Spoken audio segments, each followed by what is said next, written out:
Hello, everybody. I'm still doing my makeup. Hey. Looking like a naked mole rat. What is this eyebrow? Jesus. I came across this James Sexton, our divorce attorney friend, and it was such a lovely interview. And I was like, we should cover this today. He answers all the questions we all think about in regards to divorce. But when I pulled the video up, I did put captions on it. I didn't speed it up though. But I'm going to play the last question first because I really think it's a vibe. It's a vibe. James Sexton, great dude. We love him. He's like the divorce attorney who still believes in love. Love it. I love that for him. So I already have it timed you up. You can have all that stuff. Why can't we hear that? Here we go. Without having legally the status of marriage. James, we have a closing tradition on this podcast where the last guest leaves a question for the next guest, not knowing who they're going to be leaving it for. But I might have told them who they're leaving it for. And the question that's been left for you is a brilliant one because it's very on topic. And once in a while, this happens. When was the first time you experienced true love? Oh boy, you made me cry again. I love him. When was the first time I experienced true love? Gosh, that's a great question.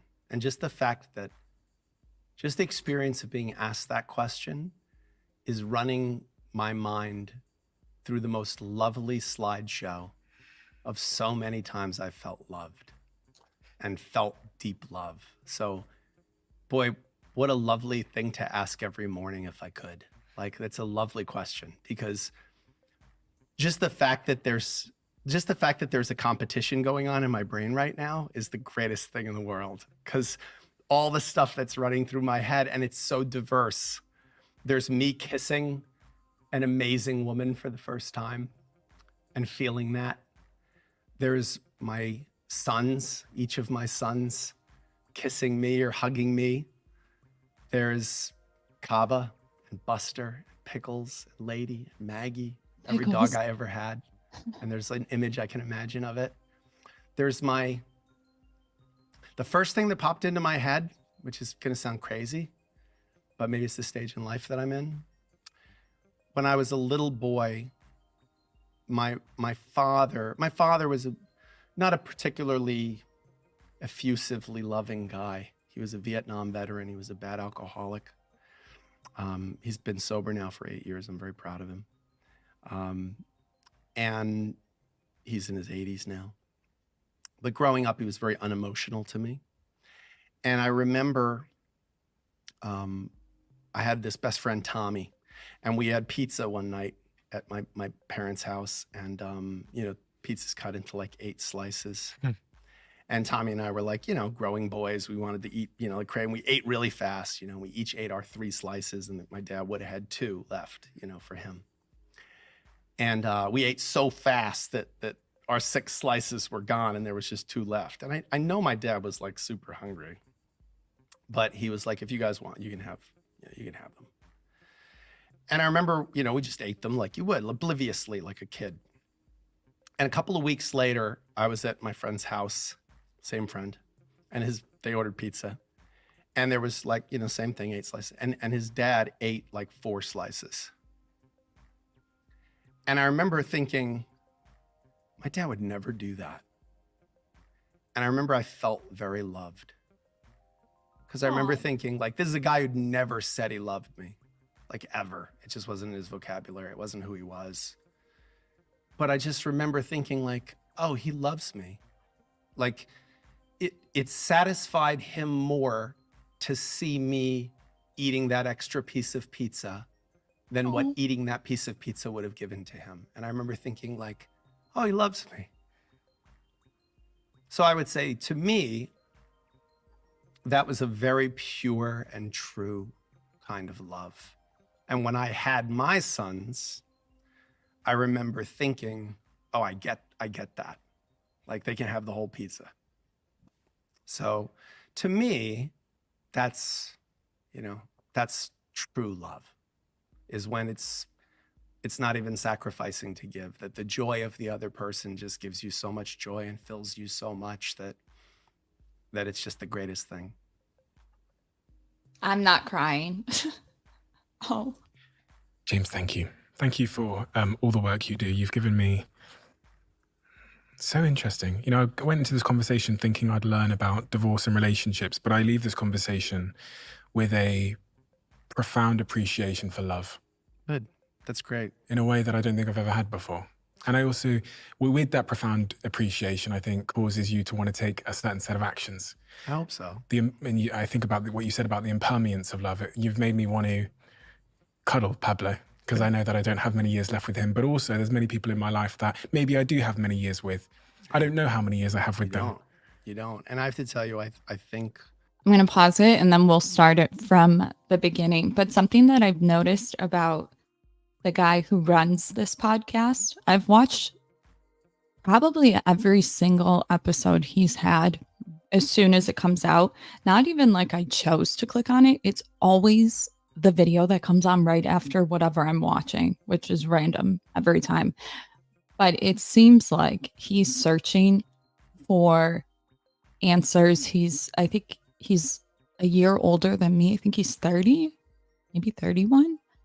And every single expert that's been on, at least in the past 6 months, it seems like he's searching for when the right time is to open the next chapter in his life, specifically with his girlfriend, and proposing. Like, he seemed really like unsure. And after I finished this episode, I was like, I feel like that was it. I feel like that's the boost he needed. But anyways, if you're curious of how relationships, marriage in particular, break up, more specifically on finances, what that actually means, what it means when there's no sex, was that the first thing to cause it? What else did they talked about a lot.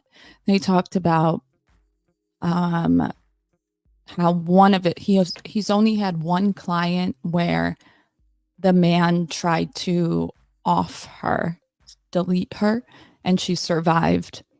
Because a lot of people will ask, like, divorce attorneys if they've had an instance where the man was trying to get rid of her, like Chris Watts type shit. They talked about what it feels like when you feel stuck in a marriage to leave. He talks a lot about the breakdown of it. He's pretty profound in this one. We love him. We love James Sexton. Should we get married? Do you guys think we should get married? Oh, I have to put the poll up, but should we get married? And do you think people are going to get married? So bring it back. Of people who divorce, remarry within 5 years. So think about that. Now you've done this thing. It's failed. You've gone through this difficult process of having to undo it. And now within 5 years, 86% of people remarry. I mean, so that tells you how important this is to us as humans, how drawn to this idea, this technology of marriage we are. And that to me is fascinating, because I've often said, like, I'm not sure what marriage was designed, what problem is marriage designed to solve? Ooh, this is good. See, the fact that it takes this long to think. If I said to you, what purpose does this technology, this mug, what does it serve? Well, that's easy, right? It's hard to drink out of your hands, and someone would have to keep coming up and pouring things in our hands. Okay, well, that's pretty straightforward. What problem does this solve? Well, that's easy, right? We want to get, the ring stains around. We get yelled at by our significant other for not using a coaster. So these are easy things. But marriage, something so ubiquitous that it's assumed. If you're dating someone for a few years and you say, guess what? We're getting married. Everyone goes, of course, phenomenal, congratulations, that's great, of course you're going to do that. You make an honest woman of her, of course. Whereas if you say, you know, we've been together for 3-4 years, we decided we're not going to get married. People go, oof, what's wrong with this guy? He's got intimacy issues. He's not getting married. You know, what's the problem that you don't want to get married? Whereas rationally, the response should be, you know, oh yeah, we're getting married. What? Are you kidding me? Why are you doing that? It's like someone saying, I'm going to go skydiving. It's like, wait, are you crazy? That's a dangerous thing to do. You know, and it's not, I mean, listen, skydiving, it's not like 75%, 76% of people die who are skydiving. So the truth is, like, it makes very little sense to me that marriage is assumed to be a thing you will do, when in fact, we as a species are so unbelievably bad at it. That sort of 86% that then get remarried after divorce, are they then, have they learned from their mistakes? Are they better This at marriage? time it's different. This time it's different. It's this time I'm really in love. That other time when I thought I was in love, that wasn't it. This time it's different. It really, it's a blind spot. You know, and again, where does it come from? You'd have to ask people smarter than me. You know, it could be neuroscience. It could be the realm of a real deep social psychology. It could just be a cognitive bias. I have no idea. It could be a delusion brought on by inadequate lighting, you know, but whatever it is, we go, oh yeah, but this one's different. This one, I did a prenup last week for a guy who went through one of the ugliest divorces I've ever seen. And that's not hyperbole. Like, I've been doing this for 25 years, just to say, so for me to say the ugliest divorce I've ever seen that's amazing. That's like, that's a really big, that's like a Michelin chef saying this was the best meal I've ever had. So this guy had a horrific divorce that lasted 4 or 5 years. He's remarrying a woman 30 years younger than him, who he met 4 months ago. And when I said to him, as artfully and tactfully as I could, you know, you've only known this person for a short time. And, you know, have you thought about maybe just, you know, being a little cautious in terms of, you've seen how difficult a divorce can be. You know, do you think maybe it might be? He goes, oh no, I've never felt anything like this. I've never been this in love. I've never been so connected with someone. We just get each other. And, you know, it would be very indelicate and rude for me to say, like, snap out of it, man. You got to get your, like, really, you know, bring your logical brain to this equation. No. Do not bring the part of you that's just filled with romance and has Christmas in your eyes. Like, really, you got to look at this honestly. Do you see a lot of gold diggers? Do you see a lot of gold digger sort of, i.e. you see someone that's incredibly wealthy, you see someone that's, I don't know, 40 years younger than them? Yeah, I see a lot of that. I mean, you know, I'm hesitant to say gold diggers because I think that has a pejorative, like, built into it, that somehow, I think that people bring different things to the table in relationships. I think love is an economy. And I'm not saying that in a way that devalues love. I think that love is a verb. I think that love is an emotion. And I think that love is an economy. You know, there is a giving and taking of value. And that can be incredibly symbiotic. You know, that can be incredibly healthy and wonderful. That you know, I am way too serious and the person who I'm with is going to bring lightness and levity to the relationship. And I'm going to help them be a little more serious. And they're going to help me lighten up, you know. And I'm hard charging and hard working and everything's like 10 moves ahead. And my partner's going to, like, help me calm down and help me, you know, not be so hard charging and be a little softer, be a little kinder and rest my head and give me a sort of warm place to do that. Like, that's beautiful. We're each bringing something different. So if I'm a powerful, hardworking, financially successful, financially secure man, and I meet a young, beautiful woman who has energy and excitement and who has tremendous gifts, but doesn't have the resources to be able to do much with that, you know? Like, she's a talented artist, but, you know, she's busy working, you know, a thankless, awful job, you know, like slinging cappuccinos, you know?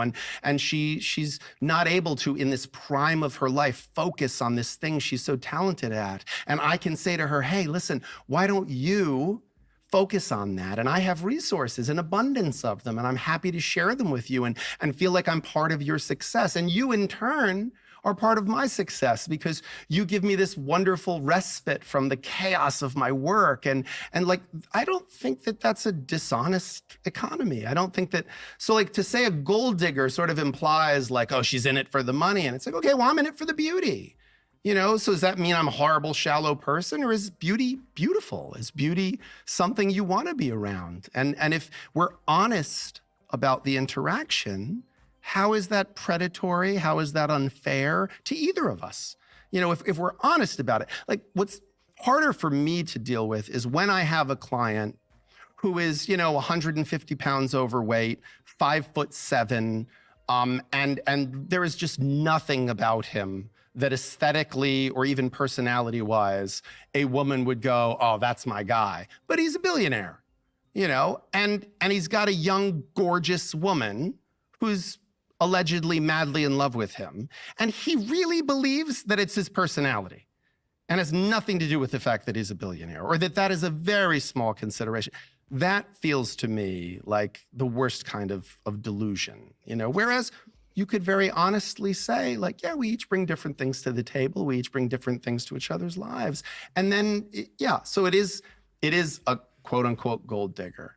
But, it's also a man who wants to buy the company of someone who might not otherwise be interested in him if he wasn't so successful. So I think there's a give and a take in that relationship. I think that's very fair. Have you seen examples of the latter example where you described that billionaire where there's not many redeeming qualities, where they're heading towards marriage, they don't yet have a prenup. You're maybe advising them that they should get a prenup, and they're not interested because they're so deluded by the belief that the person is interested in their wonderful personality or...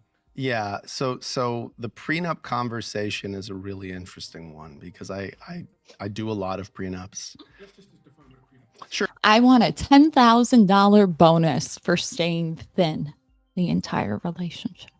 Thank you. I'm trying to get paid for this small ass. Sure, a prenuptial agreement is a contract between two people that defines the rule set essentially for their marriage. So marriage, when we talk about marriage, people tend to just sort of use the word marriage.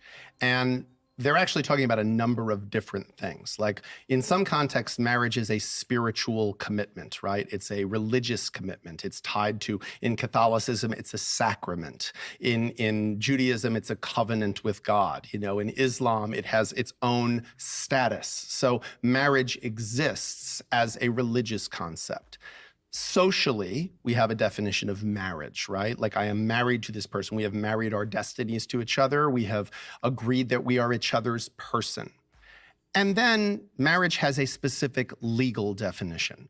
And my job as a divorce lawyer is to take that piece apart for someone or to create protections for people who are contemplating entering into that legal status. So like you've been to weddings, right? I'm sure you've never at the end of the wedding said, great guys, I had a wonderful time. The cake was delicious. I need to see the paperwork.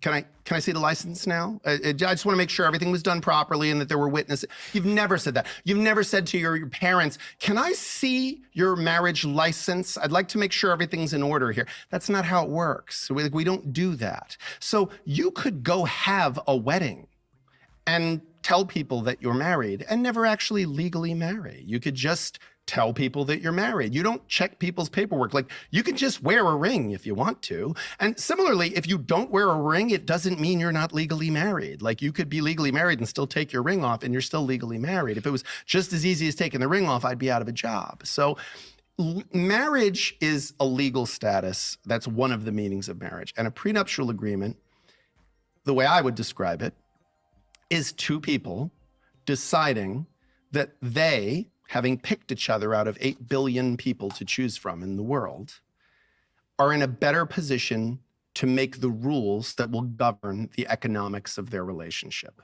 than the legislature would be, than politicians would be.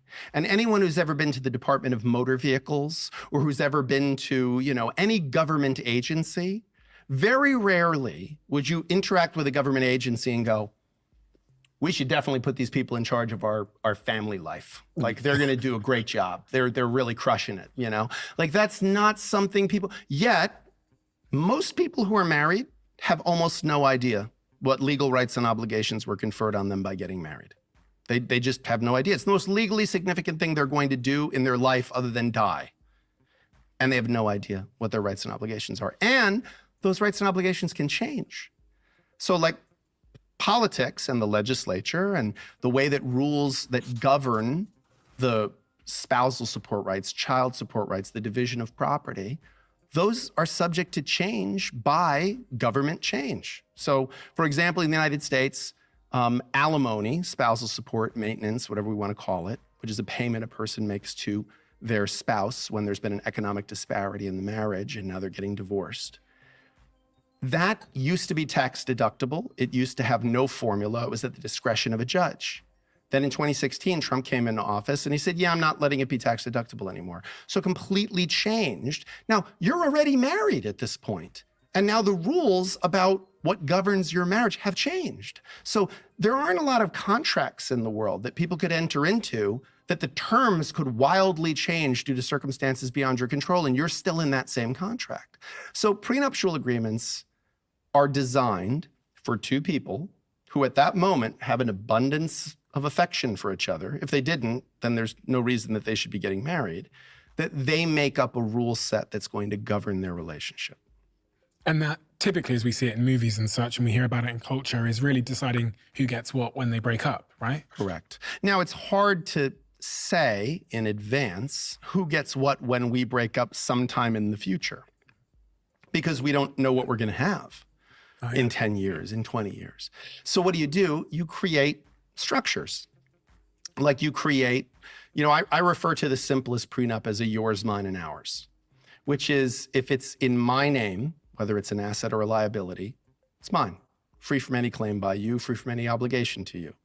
If it's in your name, it's yours, free from any claim by me, any obligation to me. Ours, if it's in our joint names, then we're equally responsible for it if it's an obligation, or we equally are entitled to half the value of it if it's an asset. That, to me, just creating those three buckets. Now, here's the problem. You create those three buckets, you both sign off on it, and you get married. You can't just set it and forget it now. You actually have to have conversations with this person that you're married to, which theoretically you should be able to do, right? Like if you've decided this is going to be my primary relationship, this is the person I'm going to tie my destiny to, you should be able to talk about, hey, I just got this big bonus at work. I'm going to put this much in my sole account, and I'm going to put this much in the joint account. And then you should be able to say, if you're the other person, well, why are you putting so much of it in your personal account? Like, are things weird with us or something? Or is there, have some conversation, again, about why are we marrying? It's that economy concept, which is, look, what do I owe you if I marry you? I'd like to know that in advance. Because people say to me all the time, well, I married this person, and when we got married, he had nothing.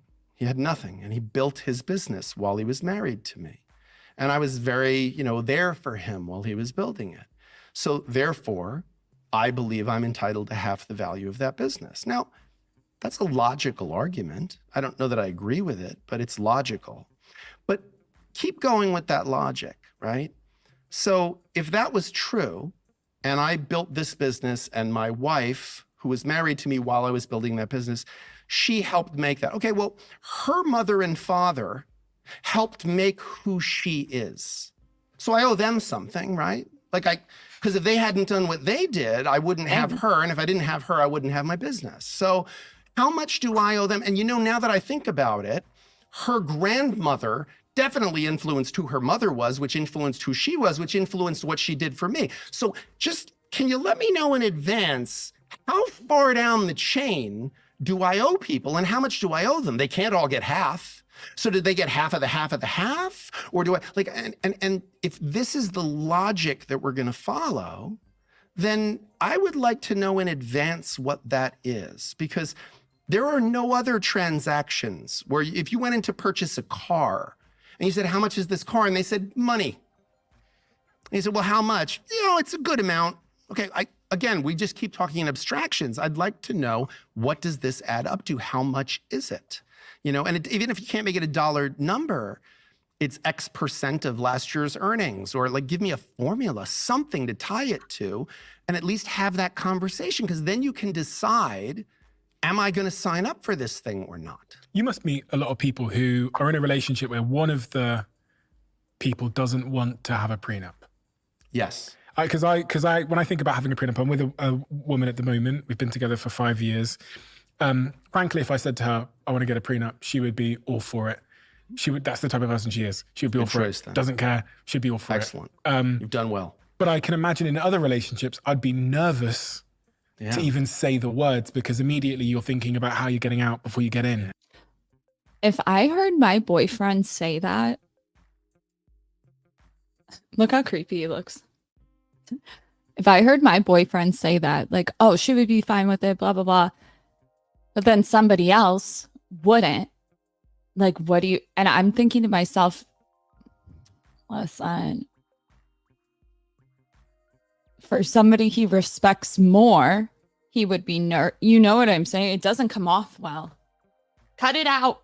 Cut it out of the film.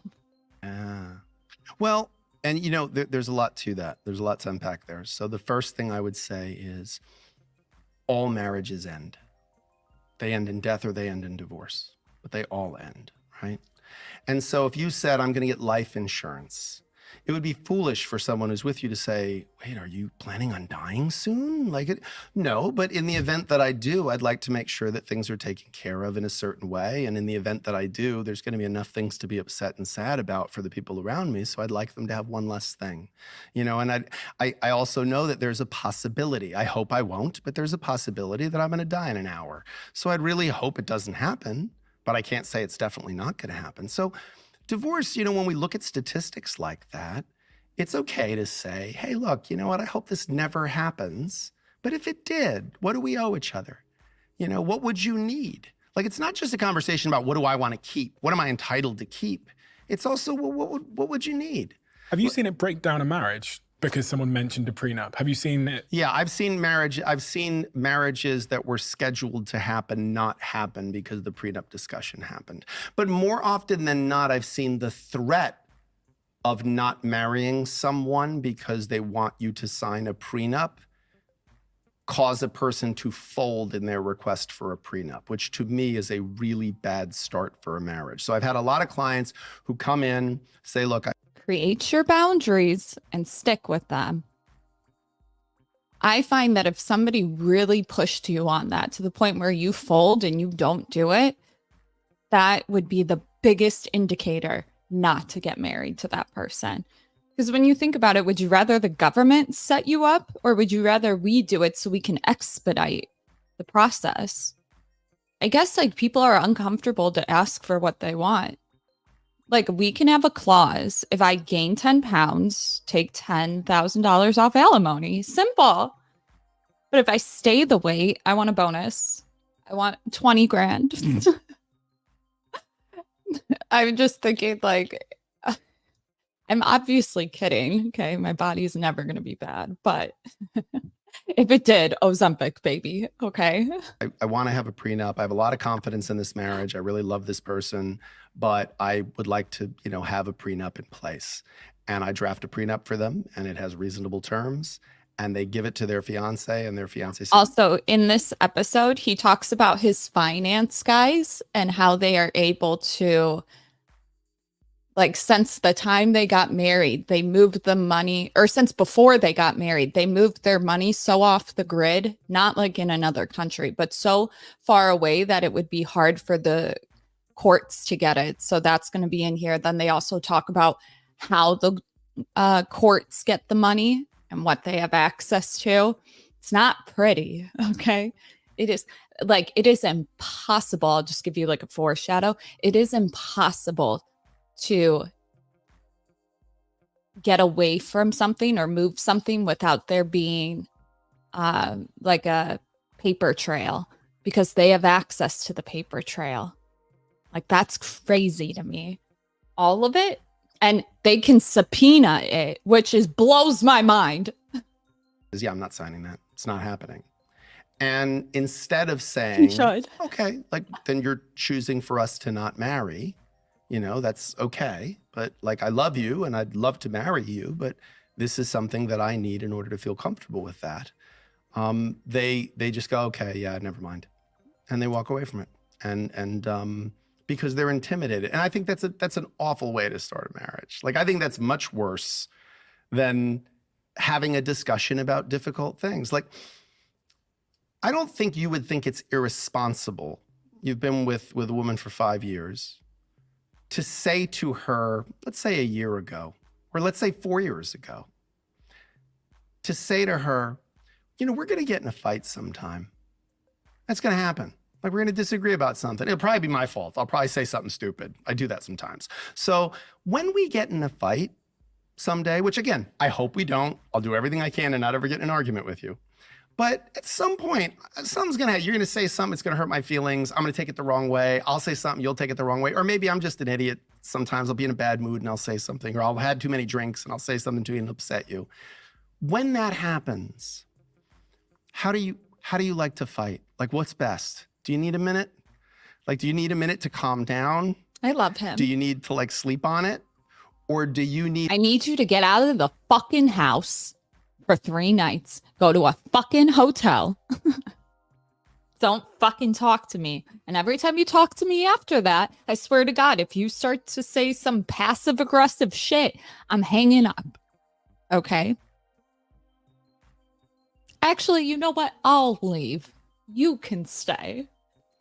You must go sleep in the basement, not even the couch, because you're dead to me.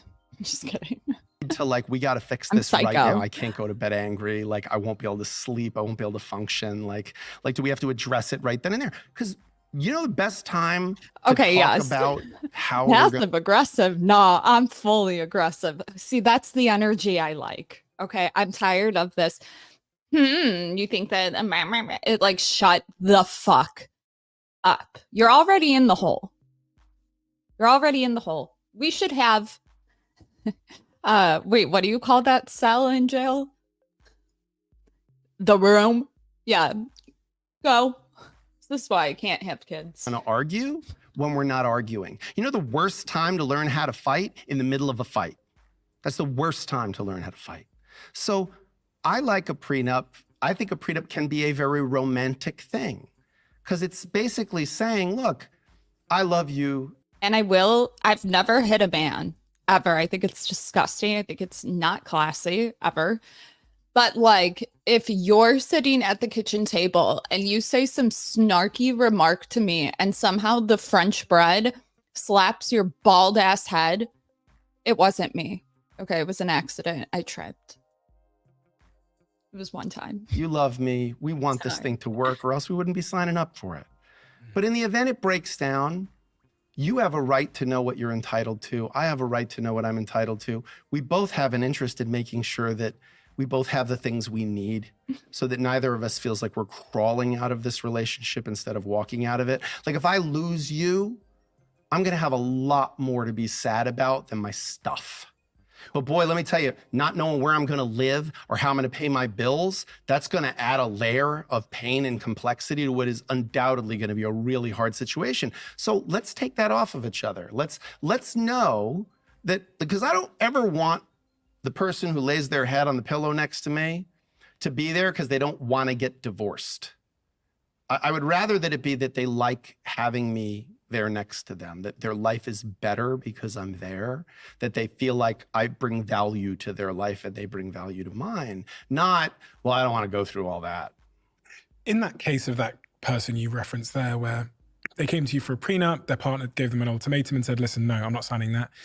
How do you kind of draw the line between being a lawyer versus like a therapist or an advisor, a sort of like a relationship advisor? Yeah, I mean, I have to tell you, it's a very seamless, I don't think it's easy to distinguish between, we're attorneys and counselors at law. I have an undergraduate degree in psychology. And I think I use it as much as I use my law degree because this is so personal that it's very hard to not give human advice while I'm giving legal advice.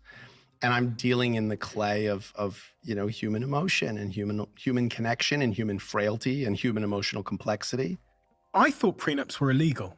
I thought they were like people went and got them, but when it comes to enforcement, they don't hold up. It could be true in the UK, but certainly not in the USA. They are enforceable. They are binding. Sometimes they're crazy how enforceable they are. I really. Did you guys hear that? Maybe in the UK, a prenup doesn't hold up, but not in the US, they do. I was going to say, because I used to want to be a lawyer, and I was like, contracts? Guys, you can have contracts by signing a napkin, and that's considered legally binding. It's wild to me. You could be under the influence, and it's still legally binding. Crazy. Because the nature of a prenup is, as long as it was not what's called unconscionable. Unconscionable is a contract that is so unfair that no fair dealing person would offer it and no sane person would accept it. So that's what unconscionability is. So a contract has to be unconscionable. Let me give you guys some advice. Okay, I'm just a bitch with an opinion. But let's say you're a dude or a woman and you're like, I'm in the worst fucking prenup and we're getting a divorce now. Okay, fuck who files.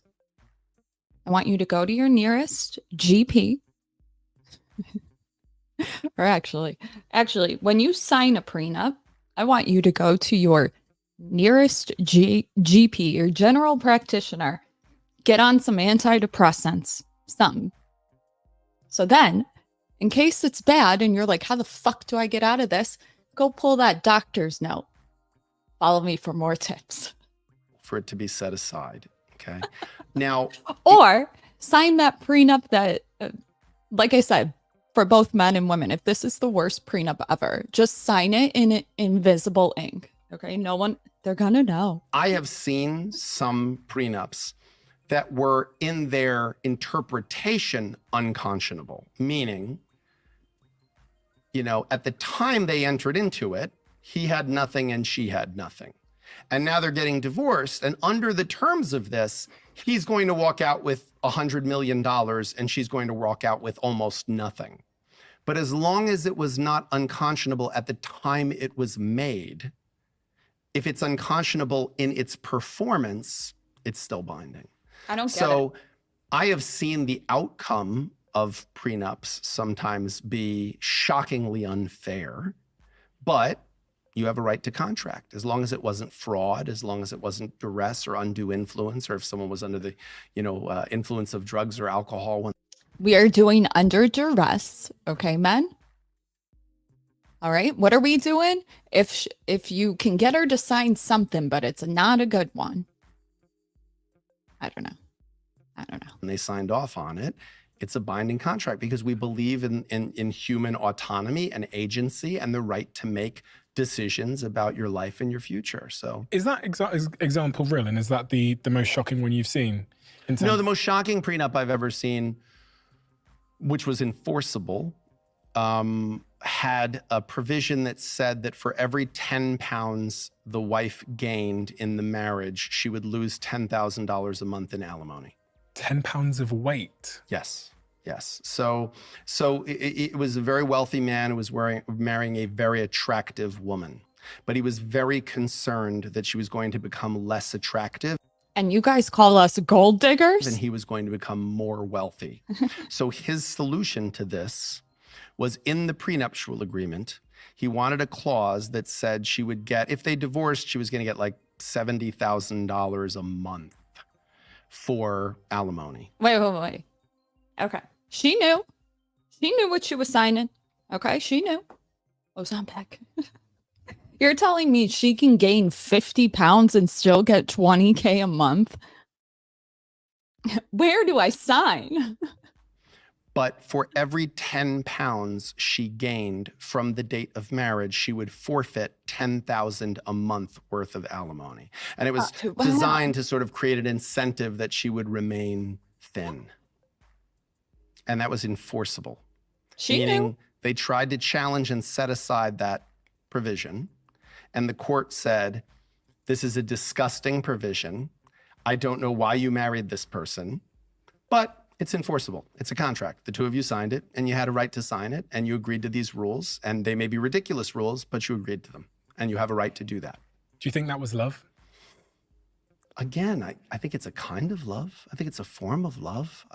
Is it a form of love I'd be interested in? No, I think it's very shallow in some ways. There's something very honest about it. I mean, you can't argue with the fact that there's something very upfront about it. At least he had the balls to do it. You got men out here thinking it.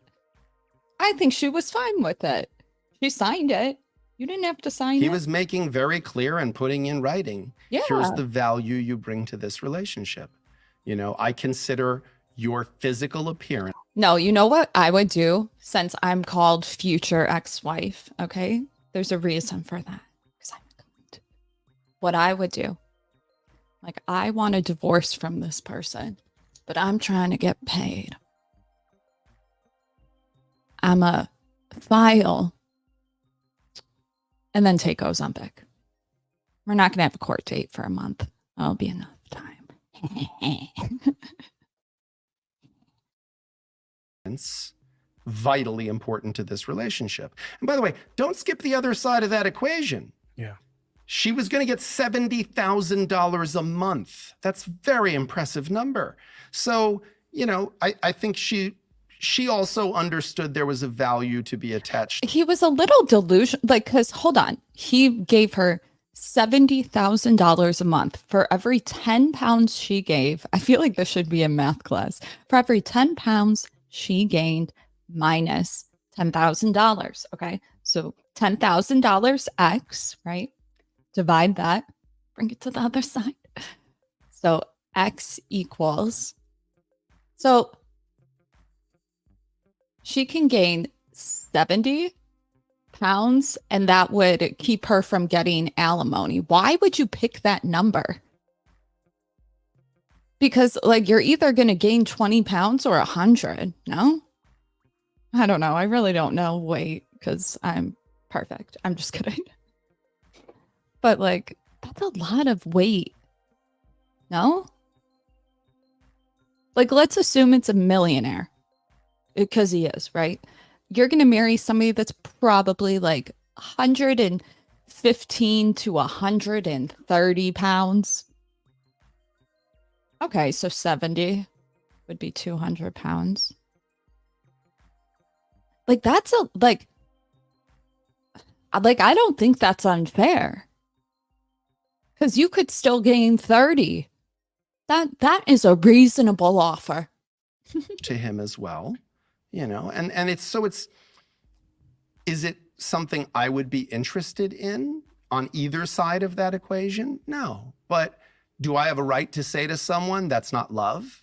I don't think I have a right to say that to someone. I think that if this is an economy the two of you have agreed on, that, you know, as a lawyer, see, my job as a lawyer is not to look, like, I don't look at it that way. But you I look at the be. engineering of it. So like, if I'm representing her in that transaction, all I could think is, okay, so we're going to want her baseline weight to be as high as possible. So I'm going to want her to have pennies in her pockets at the day we sign the prenup, because you'd have to establish a baseline, right? Because if you say, or ladies, just do this. This is for my girls. When he asks you your weight, 160. I weigh 108. Gaining 10 pounds, you'd have to establish a baseline weight on the date of the marriage. So she was weighed on the day of the marriage? Well, in or about the date of the marriage. The parties acknowledged that on or about the date of marriage, she weighed approximately X pounds. So if I'm... This reminds me of my jobs where they used to line you up and they would like grade you on hair, skin, nails, makeup, body weight. If you deterred anything from the photo they took of you before you even got hired, you can be terminated immediately.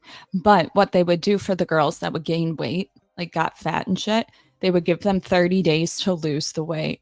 How they haven't been sued yet, I don't know. I want that to be as high as possible. So I'm going to be putting pennies in my pockets and eating as many cheeseburgers as I can before the weigh-in. Now, we're getting divorced. I'm going to be like a wrestler. I'm going to be in the... What if she went out, got fake boobs? Does that count as gaining weight? 6 pounds. 450 cc's is 6 pounds. Sauna. I'm going to be sweating as much as Or I can. I'm going 7, to take I don't know, diuretics. I'm going to eat nothing but like grilled vegetables for a week or two, you know? And I'm going to take off every ounce of clothing I can because I want to minimize my weight. This is 2 why pounds, lawyers not don't bad. get invited to parties, because that's how we analyze problems. Like, I didn't hear that and go, what is the nature of their coupling? I looked at it and I went, oh, I could play with that. I could work. I could whoever I'm representing in that transaction, I could figure out a way to, you know, kind of make that work. You become a coach.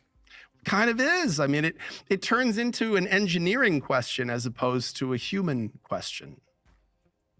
I heard about this thing when I was reading your book of these and also watching some of your stuff online that I didn't know existed, which was fidelity contracts. Fidelity clauses, yeah. Fidelity clauses. Yeah. This one's for you, men. I'm just kidding. Both women and men. Yeah. So it's something people include in prenuptial agreements and also sometimes in what's called a postnuptial agreement. So a postnuptial agreement, you know, nuptial meaning marriage, pre meaning before marriage, post meaning after marriage.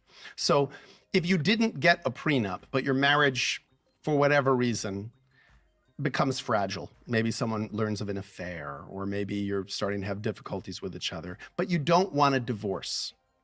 But you'd like there to be some clarity as to if we divorce, what will the rules be? You can do something called a postnuptial agreement. Okay. And that would, in the event you divorce, make the divorce a little less acrimonious because you've resolved certain issues. It's basically like the prenup you should have had. Okay. So Ow. I have seen people in both prenups and in postnups put in what's called fidelity clauses, which essentially are a clause that say that if you cheat on your spouse, here's what the penalty will be. And it could be a financial penalty. It could have, you know, a support related context. It could be a percentage of certain ownership rights, you know, things that you have. Are they a good idea from what you've seen? Are they useful in? I think they're a terrible idea. Yeah, from a legal standpoint, they're a terrible idea. For a couple of reasons. One, defining cheating is very tricky. You know, if we're going to define cheating as a specific form of sexual contact, I guess that's a pretty clear definition. But even infidelity, it's not all created equal. I mean, I think we could all agree that if your partner, when they were drunk on vacation or at a party, you know, had some kind of fleeting sexual contact with another person and then woke up the next day and went, oh my God, what did I do? I regret this so much. But they're never going to see this person again. It was just a stupid dalliance. It happened, you know, again, not excusing that behavior, but that's different than if you were having an ongoing affair with another person. Or I think there are probably some people, if they were being honest, if they said, would you rather that your spouse on a drunken night out kissed somebody or was texting another person 5 times a day for 6 weeks and sharing the most intimate thoughts, you know, and what we call an emotional affair? Well, I mean, I think we can agree that like something about an emotional affair, like someone becoming your confidant. I once heard someone say, and in my professional life, I found it to be true, that when men find out that a woman who they're with has had an affair, their first question is, did you sleep with him? When women find out a man had an affair, their first question is, are you in love with her? No, my first question is, did you fuck her? I don't know, James. I don't know. Do you love her? Forget. Did you fuck her? Yeah. Did you wrap it? Probably not. And I think that tells you a lot about men and women's relationships. Okay. Because I know my shortcomings. There's a sense of, okay, what was this? Was this sex? Or was this like, I don't love you anymore. I don't want you in my life anymore? Because those are two really different things. And so a fidelity clause is a one size fits all concept that just says, okay, we're going to define cheating. And then there's going to be a penalty for you doing it. Now, again, in what I've observed in life, cheating is its own penalty. Cheating turns your life, at best, cheating turns your life into like an unbelievably complicated, like jumping from one foot to another, lying to everyone involved. Like rarely does anybody get out of infidelity without hurting themselves and a bunch of other people. like whether it's not only their partner, but even the person who they cheated with, or that person's partner. Like there's so much pain to go around when cheating happens. And so to say, and there's going to be an economic penalty, it's a bit like, using drugs is illegal in a lot of places, but I can't imagine that there's a heroin addict who goes, I'm going to shoot up. Oh, wait, it's illegal. I don't want to get in trouble. Yeah, no, I'm not gonna. Like, that's not how it works. Like, you're adding insult to injury. This person, they're already in a. Okay, guys, I got to go let my dogs out. I know it was short, but we'll be back. Like the video, comment, subscribe. Do you agree or disagree?